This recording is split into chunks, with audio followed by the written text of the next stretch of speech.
একেবারে প্রথম পর্যায়ের দিকে খুবই পুরনো একটা আমলে তখন রোমান পৌত্তলিক বলা হয় যারা মূর্তি পূজা করে, গাছগাছালি প্রকৃতির পূজা যারা করে, তো এই রোমানদের মধ্যে যারা মূর্তি পূজা করত, তো তারা পহেলা মে বা মে মাসের 1 তারিখে ফুলের দেবী ফ্লোরা, দেবীর নাম কি ফ্লোরা, ফুলের দেবী, তার উপাসনা করত মে মাসের 1 তারিখে। একেবারে প্রাচীন রোমানদের উৎসব ছিল এটা।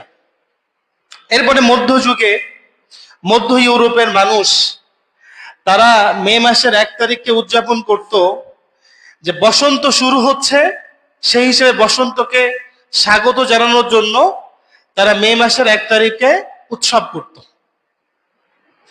1886 সাল আমেরিকার শিকাগো শহর, সেখানকার শ্রমিকরা মাঠে নামলো মে মাসের 1 তারিখে। তাদের দাবি হচ্ছে যে কোনো শ্রমিক 8 ঘন্টার বেশি কাজ করবে না।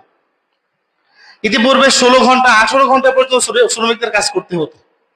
শ্রমিকরা দাবি করলো যে আমরা সর্বোচ্চ 8 ঘন্টা কাজ করব। আমাদের কর্মের সময় আনতে হবে কতটুকু? কর্মদিবসের সময় হবে 8 ঘন্টা। এই দাবিতে আমেরিকার শিকাগোতে শ্রমিকরা শান্তিপূর্ণ সমাবেশের ডাক দিল এবং তারা আন্দোলন করতেছে।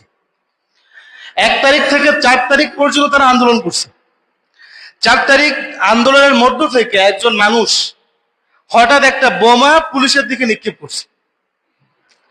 পুলিশের দিকে নিক্ষেপ করার পরে পুলিশরা পাল্টা গুলি চালাচ্ছে এবং সেখানে অসংখ্য মানুষ, পুলিশেরও অসংখ্য মানুষ, শ্রমিকদের আন্দোলনরত মানুষদেরও অসংখ্য মানুষ আহত নিহত হয়।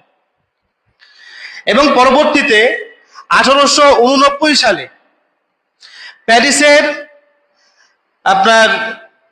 ওইখানকার সোশ্যালিস্ট একটা পার্টি ছিল, তারা সর্বপ্রথম এই পহেলা মেকে, যেহেতু পহেলা মে থেকে তাদের আন্দোলন শুরু হয়, তো পহেলা মেটাকে আন্তর্জাতিক শ্রমিক দিবস হিসেবে তারা ঘোষণা করে। পরবর্তীতে সারা পৃথিবীর বিভিন্ন দেশের মানুষেরা সেটাকে মেনে নেয় এবং তারাও এটাকে শ্রমিক দিবস হিসেবে উদযাপন করতে থাকে। তাহলে আমরা যে দিনটাকে শ্রমিক দিবস হিসেবে জানি, পূর্বেকার এই দিনে কি কি উৎসব হতো? একটা পূজা হতো, ফুলের দেবীর একটা পূজা পৌত্তলিকরা করতো, রোমান পৌত্তলিকরা। পরবর্তী জামানায় এসে নববর্ষ বা বসন্তের উদযাপন হিসেবে তারা পহেলা মেটাকে উদযাপন করত এবং এখন এসে পহেলা মে উদযাপন হয় কি হিসেবে? শ্রমিক দিবস।